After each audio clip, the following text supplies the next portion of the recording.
त्या म्हटली की विड्याचं पान आपल्याला लागतं. मग विड्याचं पान का लागतं?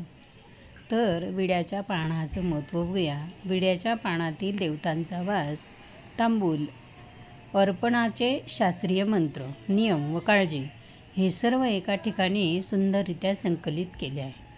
तांबूल महिमा, विड्याचे पान महत्त्व.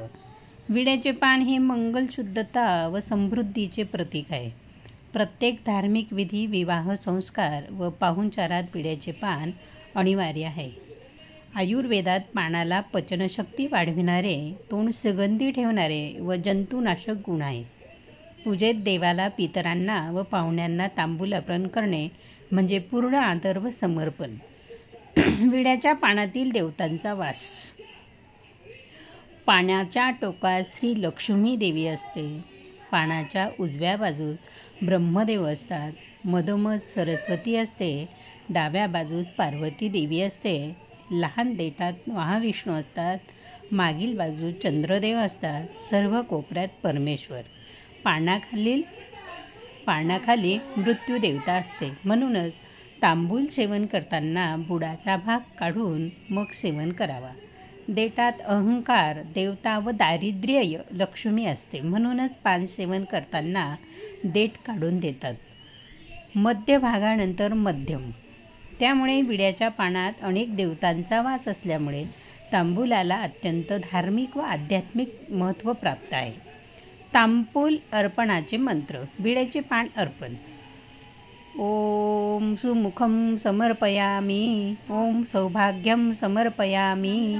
ओम संपन्न समृद्धी कुरु स्वाहा. एतत् पत्रम श्रीमहालक्ष्मी समर्पयामी. विडा तांबूल अर्पण.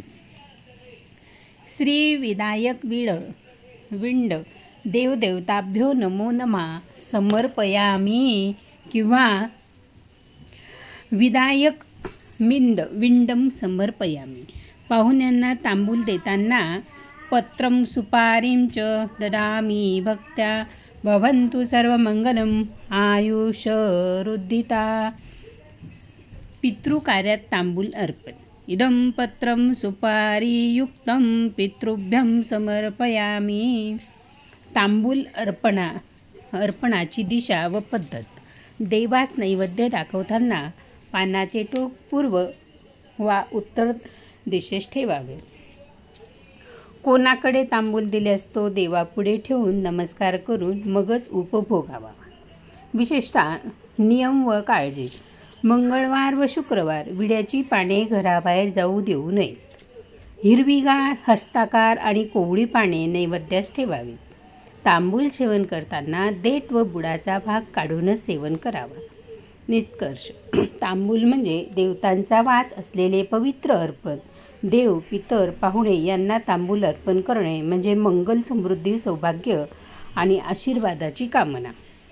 यासाठीच तांबूलाला भारतीय संस्कृतीत सर्वोच्च स्थान आहे. पूजेत विड्याची पाने 2 का ठेवतात? समर्पणाची पूर्णता. 1 पान म्हणजे अपूर्णता, पण 2 पाने म्हणजे पूर्णता व समग्रता.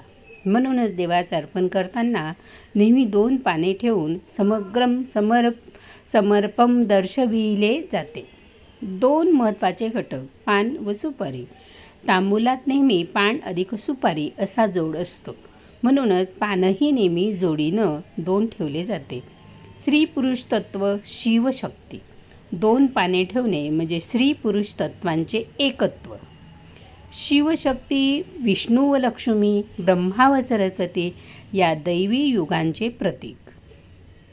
द्वैतातून अद्वैत.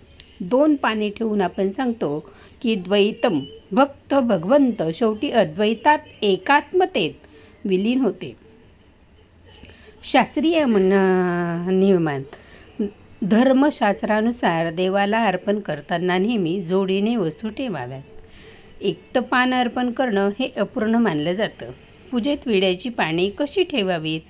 पाने टोक पूर्व उत्तर दिशेला ठेवावे. नेहमी हिरवीगार, कोवळी, हस्ताकार पाने वापरावी. पानाचा देठ काढावा, कारण देठात अहंकार व दारिद्र्य लक्ष्मी यांचा वास मानला आहे. पानाचा बुडाचा भाग काढून ठेवावा, कारण भागाखाली मृत्यूदेवतेचा वास असतो. म्हणजे बुडाच्या खाली मृत्यूदेवता वास करतात. पूजेत विड्याची पाने 2 ठेवतात, कारण ते पूर्णतः शिवशक्ती, मंगलत्व आणि समर्पण याचे प्रतीक आहे. म्हणून विड्याची पानं 2 ठेवतात.